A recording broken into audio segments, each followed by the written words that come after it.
Sono stati i ragazzi del coro Mani Bianche del Veneto ad aprire la cerimonia cantando anche nella lingua dei segni. Di fronte, emozionato, il figlio di Marino Corder, Paolo, presidente del Tribunale di Udine, che ha scoperto il cartello.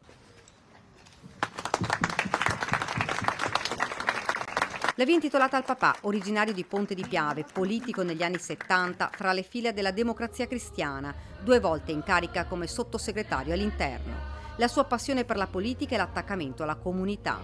Non ha avuto la possibilità di fare il sindaco, che riteneva il mestiere più nobile e più formativo fra i mestieri della politica. Io sono sicuro che lui nel suo cuore avesse il recondito desiderio, la recondita speranza, un giorno di provare a fare il sindaco di Ponte di Piave, la sua Ponte.